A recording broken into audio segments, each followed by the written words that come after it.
আসসালামু আলাইকুম এভরিওয়ান, কি খবর সবার? আশা করছি সবাই ভালো আছেন এবং আমিও আলহামদুলিল্লাহ অনেক ভালো আছি। চলে আসলাম নতুন একটি ব্লগ নিয়ে। আজকে আপনাদের সাথে শেয়ার করব এবার গ্রামের বাড়িতে আমি কি করলাম এবং কুমিল্লা টু ঢাকায় আসার যে জার্নিটা সেটাই আপনাদের সাথে আজকে শেয়ার করব। এটা হচ্ছে গিয়ে ঈদের দ্বিতীয় দিনের ভিডিও। ঈদের দ্বিতীয় দিন সকালে আমরা গরুর মাংস দিয়ে চিতই পিঠা খেয়েছিলাম এবং প্রতিবারের মতোই এবারও আমাদের কুরবানির মাংসের তরকারিটা খুবই মজা হয়। খাওয়া দাওয়া শেষ করে আমি আমার ভাই বোন আর কাজিনদের সাথে পুকুর পাড়ে গিয়েছিলাম। আর আমার কাজিনরা কোত্থেকে যেন এতগুলো জবা ফুল এনে আমার হাতে দিয়ে দেয়, তো সেইটাই ভিডিও করছিলাম। তারপর আমার কাজিনরা অনেকগুলো জামরুল পেড়ে নিয়ে আসলো, আর দেখুন জামরুলগুলো দেখতে কত সুন্দর মাশাআল্লাহ, আর খেতেও কিন্তু খুবই মজা। আপনারা কারা কারা জামরুল খেতে পছন্দ করেন কমেন্ট করে জানান তো। দেন দেখলাম যেখানে বসেছিলাম সেখানে এত পিঁপড়া ছিল, মানে গ্রামে এই ব্যাপারটা খুবই কমন, মানে যেখানেই বসবো সেখানেই পিঁপড়া। তো সেজন্য আমরা ওখান থেকে উঠে যাই। তারপর হাঁটতে হাঁটতে রাস্তার পাশে দেখলাম এখানে অনেকগুলো লজ্জাবতী গাছ খুবই ইন্টারেস্টিং, তাই না? ওদের ধরলে একদম লজ্জা পেয়ে যায়। তারপর দেখলাম একটা গাছে অনেকগুলো কলা ধরে আছে মাশাআল্লাহ। আচ্ছা, কলাগুলোর নিচে যে রেড কালার অংশটা দেখতে পেলেন, এইটাকে না আমাদের এখানে কলার থোড় বলা হয়। এটাকে ছিলে কুচি করে খুব সুন্দর করে ভাজি করা হয় বা একটা তরকারি রান্না করা হয়। এটা কিন্তু খুবই দারুণ খেতে। তো যাই হোক, এখানে অনেকগুলো ফড়িং বসেছিল খুব শান্ত হয়ে। আমি এই ফড়িংটাকে না ধরতে চেয়েছিলাম, বাট চলে গেল। আচ্ছা, এই জিনিসগুলো কি কেউ কি জানেন? আমি না আগে কখনো গ্রামে গিয়ে এগুলো দেখিনি। হয়তো ছিল কিন্তু আমার চোখে পড়েনি, কিন্তু আমি আসলেই বুঝতে পারছি না এগুলো কি বা এগুলোর নাম কি। এগুলো হচ্ছে হালকা চাপ দিলে বেলুনের মতো ফেটে যায় এবং সাউন্ড হয়, গরিবের বেলুন। তো যাই হোক, এখানে আমি কিছু ফুলের স্ন্যাপ নিচ্ছিলাম। এই ফুলটা দেখতে কিন্তু খুবই সুন্দর, তাই না? তারপর দেখলাম হালকা বৃষ্টি হচ্ছিল, তাই আমরা বাড়ির দিকে যাচ্ছিলাম। দেখেন, বৃষ্টি পড়ছিল দেখে আমি আমার ছোট ভাইয়ের মাথায় ওড়না দিয়ে ঢেকে দিয়েছিলাম, কিন্তু সে শেষ পর্যন্ত রাখলই না। আচ্ছা যাই হোক, ওয়েদারটা দেখেন কত সুন্দর, আর এত বাতাস ছিল, একদম মন প্রাণ জুড়িয়ে যাচ্ছিল। তো আমরা বাড়িতে চলে আসি, আর বাড়িতে চলে আসার পর দেখি একদম ঝুম বৃষ্টি হচ্ছে। এই যে দেখেন কি অবস্থা। আর গ্রামে তো বৃষ্টি হলেই একদম কাদা টাদা দিয়ে একাকার হয়ে যায়, বাহিরে বের হলেই পিছলা খাওয়া লাগে। তারপর দুপুরে খাওয়া দাওয়া করার পর আমি আমার ছোট বোন দিবার পায়ে মেহেদি লাগিয়ে দিয়েছিলাম। সবাই কমেন্ট করে জানাবেন কেমন হয়েছে। আর এটা হচ্ছে গিয়ে পরের দিনের ভিডিও। আমরা পুকুর পাড়ে গিয়েছিলাম ওর পায়ের কিছু স্ন্যাপ নেওয়ার জন্য।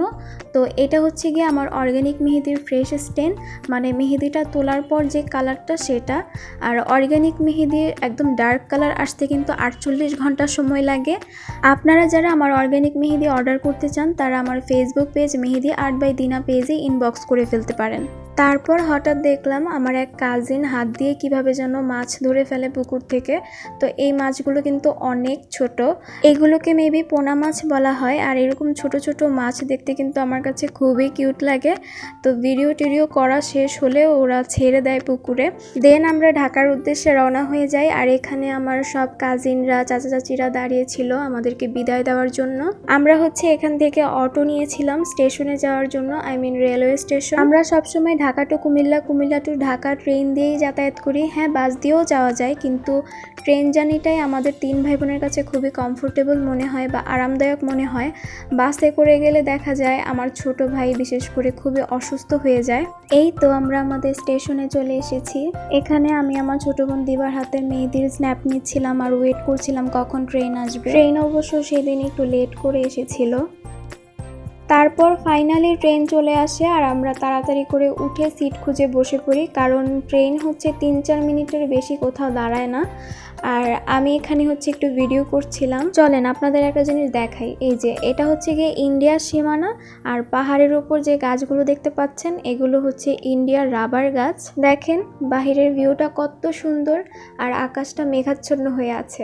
তারপর কিছুক্ষণ পর অনেক জোরে বৃষ্টি নেমেছিল, আর ভেতরে পানি চলে এসে একদম জামা কাপড় ভিজে যাচ্ছিল, সেজন্য আব্বু জানালাটা লাগিয়ে দেয়। বৃষ্টি একটু কমে আসায় আব্বু জানালা খুলে দেওয়ার পর দেখলাম আমরা একটা নদীর উপর দিয়ে যাচ্ছি। আর এটা হচ্ছে গিয়ে তিতাস নদী, আমি যদি ভুল না হয়ে থাকি। আর এখন আমরা আছি হচ্ছে নরসিংদীতে, আর এটা হচ্ছে গিয়ে নরসিংদীর কলা বাগান। দেন এটা মেবি ভৈরব নদী, আই এম নট শিওর। তারপর মাঝখানে আর কোনো ভিডিও নেওয়া হয়নি। আমরা ঢাকা কমলাপুর রেল স্টেশনে চলে আসি, তারপর সিএনজিতে করে বাসায় চলে যাই। আর এটা হচ্ছে গিয়ে আমাদের গ্রামের লেবু, মানে গাছের লেবু, এত সুন্দর ঘ্রাণ আর খেতে এত মজা। গ্রাম থেকে আমরা 2টা কাঁঠাল নিয়ে এসেছিলাম সাথে করে, আর দেখলাম একটা কাঁঠাল পেকে গিয়েছে, তো ভাবলাম দেখি আমি কাঁঠাল ভাঙতে পারি কিনা। লাইফের ফার্স্ট টাইম আমি কাঁঠাল ভাঙতে বসেছি, আগে কখনোই আমি কাঁঠাল ভাঙিনি।